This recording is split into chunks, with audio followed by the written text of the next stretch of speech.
menjelang kiamat akan ada binatang aneh melata yang muncul dari dalam perut bumi dan mampu berbicara. Binatang ini memberikan tanda pada wajah manusia, yang menjadi pembeda antara orang beriman dan tidak. Apa binatang ini sebenarnya? Binatang ini bernama Dabah dan berkali-kali disebut Rasulullah sebagai salah satu tanda dekatnya kiamat. Bahkan Allah Subhanahu wa Ta'ala dalam dalilnya juga menjelaskan tentang binatang ini. Hal ini tertera dalam Quran Surat 6 ayat 82 yang artinya sebagai berikut. Apabila perkataan telah jatuh atas mereka, kami keluarkan seekor dabah, binatang, dari bumi yang akan mengatakan kepada mereka, bahwa sesungguhnya manusia dahulu tidak yakin kepada ayat-ayat kami. Quran Surat 6 ayat 82. Rasulullah Shallallahu Alaihi Wasallam juga bersabda tentang dabah ini dan menjadi salah satu pengingat umat Islam untuk selalu bertaubat. Dalam hadis riwayat Muslim, Rasul menyebut 3 perkara yang jika ketiganya keluar maka semua taubat dan amal tiada gunanya. Ketiganya adalah terbitnya matahari dari arah barat, Dajjal dan Dabah. Beliau juga bersabda, sesungguhnya tanda-tanda kiamat yang pertama kali muncul adalah terbitnya matahari dari barat dan keluarnya binatang kepada manusia pada waktu duha. Mana saja yang lebih dahulu muncul, maka yang satunya akan terjadi setelahnya dalam waktu yang dekat. Hadis riwayat Muslim. Nantinya setelah keluar, Dabah akan berbicara kepada manusia dan mengabarkan bahwa manusia dahulu tidak yakin kepada ayat-ayat Allah. Ia memberikan tanda pembeda antara orang beriman dan kafir.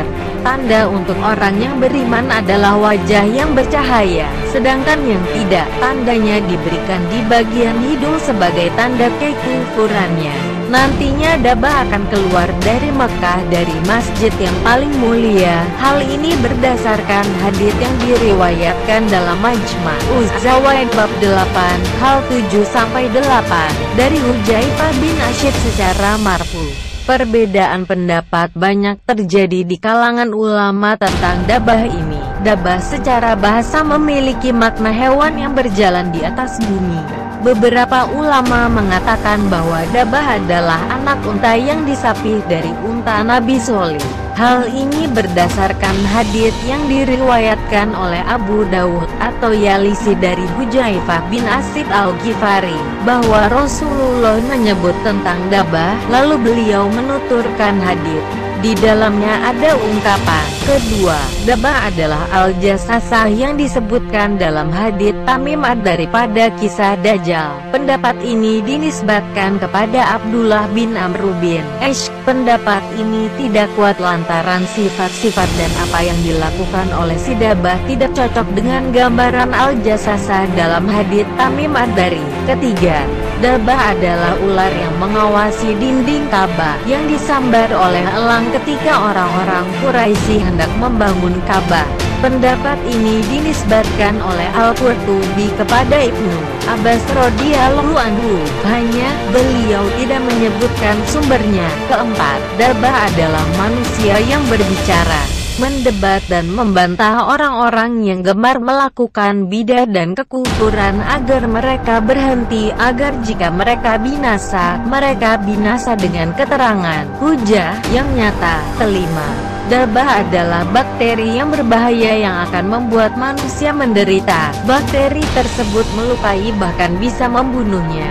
Ketika melukai seseorang, ia membawa pesan berupa nasihat kepada manusia seandainya mereka memiliki hati yang bisa berpikir, sehingga mereka sadar untuk kembali kepada Allah, kepada agamanya, dan menekan mereka untuk menerima hujah. Ini adalah pendapat yang dipegang oleh Abu Ubayyah dalam komentarnya terhadap kitab An-Nihayah Al-Fitan wal Malahim, karya Ibnu Katsir.